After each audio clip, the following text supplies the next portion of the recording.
स्वागत है दोस्तों। हम लोग देखने वाले हैं आंसर की मिला लीजिए फटाफट से। जितने बच्चे आंसर की नहीं मिला है मिला लीजिए कॉस्ट अकाउंटिंग का। ठीक है, सबसे पहला क्वेश्चन क्या है हमारा? सबसे पहला क्वेश्चन है दोस्तों, लागत लेखांकन का प्रयोग किया जाता है।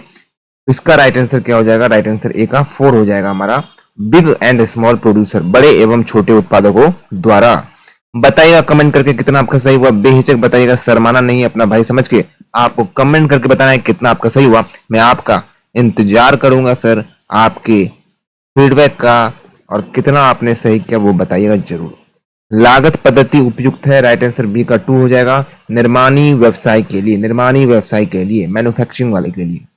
कॉस्ट अकाउंटिंग लागत लेखांकन है, सी का राइट आंसर जो 2 हो जाएगा। पार्ट ऑफ मैनेजमेंट अकाउंटिंग, जो लागत होता है वो मैनेजमेंट अकाउंटिंग का क्या है? एक हिस्सा है। क्या है? एक हिस्सा है। प्राइम कॉस्ट को क्या करते हैं? हमने बोला था कॉस्ट शीट देख के जाना, कॉस्ट शीट से ही क्वेश्चन आएगा, सारा क्वेश्चन कॉस्ट शीट से ही आएगा। देख के गए होंगे, सही बना के आएंगे। डी का 1 होगा डायरेक्ट कॉस्ट।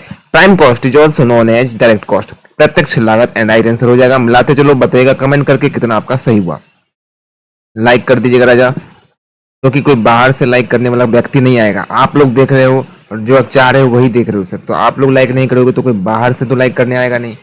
ऐसे में तो चैनल फ्रीज हो जाएगा। आप चाहते हैं कि आगे भी हम पढ़ाते रहे, क्लासेस कराते रहे, तो वीडियो को क्या करना है? लाइक करना है। कारखाना लागत को डैश के नामों से भी जाना जाता है। ई वर्क, ई का राइट आंसर 2 हो जाएगा। मैन्युफैक्चरिंग कॉस्ट, क्या कहते राजा? ई का राइट आंसर 2 होगा, मैन्युफैक्चरिंग कॉस्ट।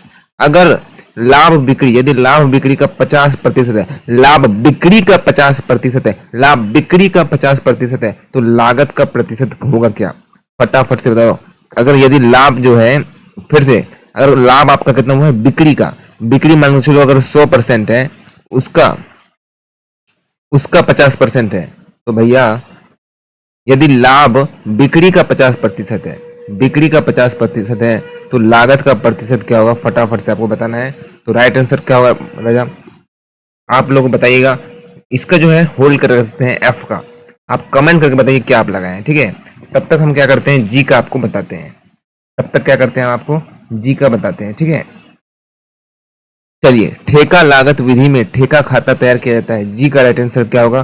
2 होगा। कॉन्ट्रैक्टर, ठेकेदार द्वारा। अगला, अपूर्ण ठेके पर हानि को अंतरित किया जाता है। जो आपका एच है, एच का राइट आंसर क्या होगा? अपूर्ण ठेके पर हानि को आंतरिक किया जाता है। एच का राइट आंसर आपका 1 होगा। पीएनएल अकाउंट, पीएनएल अकाउंट, लाभ हानि खाता को। मिलाते चलो फटाफट से। लागत योग ठेका उपयोगी है। आई का राइट आंसर 3 होगा। बोथ 1 और 2 दोनों के लिए। जे निम्नांकित में से कौन सी मद लागत लेखों में सम्मिलित नहीं की जाती है? जे का राइट आंसर क्या होगा? 4 हो जाएगा। जे का राइट आंसर क्या हो जाएगा?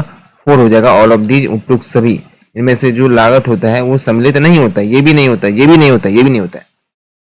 Short answer question, what is cost accounting? बोला था कॉस्ट अकाउंटिंग आएगा। Objective cost accounting, question bank पलट के देख लो। नहीं बोला सर, क्या बोलूं? सबसे पहला क्वेश्चन यही था, cost accounting, objective of cost accounting. Material consume कैसे कैलकुलेट करते हैं, ये वाला क्वेश्चन था।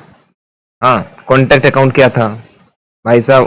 क्वांटेशन प्राइस, ये वाला थोड़ा सा लगाया। क्वांटेशन प्राइस है ना, कोटेशन प्राइस, कोटेशन, निविदा मूल्य क्या है?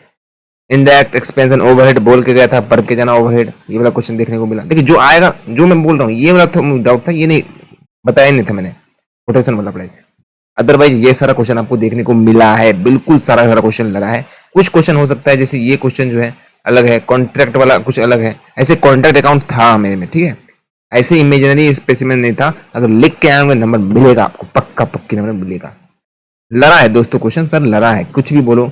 कॉस्ट अकाउंटिंग ये लड़ा है, 1 2 3 लड़ा है ना। और ओवरहेड क्या होता है, इनडायरेक्ट एक्सपेंस बताया था आपको। बता देंगे आपको कौन कौन सा क्वेश्चन आया था, हम देखेंगे लास्ट में। ठीक है, लॉन्ग आंसर में देखिए, what do you understand by cost account को क्या करते हैं? कॉस्ट अकाउंट आप क्या समझते हैं? यूटिलिटी टू प्रोड्यूसर क्या समझते हैं? ये क्वेश्चन अच्छा था। कॉन्ट्रैक्ट अकाउंट क्या होता है? उसके बाद दोस्तों ये आपको क्वेश्चन आया था, है ना, इसमें आपका निकालना था लागत पत्रक निकालना, कॉस्ट शीट बोला था, पढ़ के जाओ। और आपको एक वीडियो भी दिया था, अगर आप देख के गए होंगे तो आपका काम हो जाएगा। ये अगला क्वेश्चन दोस्तों, इसमें आपको ठेकेदार की पुस्तकों में ठेका खाता और ठेकेदाता खाता बनाना था, कॉन्ट्रैक्ट अकाउंट बना सकते थे। उसके बाद right short note, LIFO method बोला था, लीफो फीफो पढ़ के जाना, लीफो फीफो का डिस्टिंग्विश पढ़ के जाना, आपका काम हो जाएगा। यही क्वेश्चन लीफो फीफो आ गया। जो बच्चे बनाए होंगे जोरदार जबरदस्त नंबर आने वाला है। ओके, तो वीडियो को करते हैं समाप्त। सर रुचिए, एक क्वेश्चन बचा हुआ था, एक क्वेश्चन एमसीक्यू बचा हुआ था। लाइक करके जाइएगा, क्या आपने लगाया कमेंट करके बताए होंगे।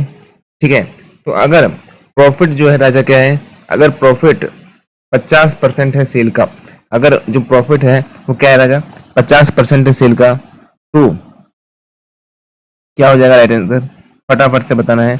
100% हो जाएगा। क्या हो जाएगा, 100%। क्यों हो जाएगा सर, ध्यान रखो। सेलिंग प्राइस मान के चलो 100 है, देखो बता देता हूँ, बच्चा कुछ कंफ्यूज हो जाएगा, है ना। देखो, अगर सेलिंग प्राइस, बेचने वाला बिक्री प्राइस है 100 रुपया, ठीक है, मान के चलो बिक्री प्राइस 100 रुपया है, और प्रॉफिट हमने सेल का कितना किया है, 50 रुपया किया है। प्रॉफिट कितना किया हमने, सेल का 50 किया है, सेल का कितना किया है, 50% किया, मतलब 50 रुपया किया है, ठीक है। तो दोस्तों कॉस्ट प्राइस क्या होगा, 100 माइनस 50। कॉस्ट प्राइस क्या होगा, 100 माइनस 50। यही तो होता है selling price minus profit, selling price minus profit. तो मतलब हमारा कॉस्ट क्या आएगा, 50 रुपया आ जाएगा, ठीक है।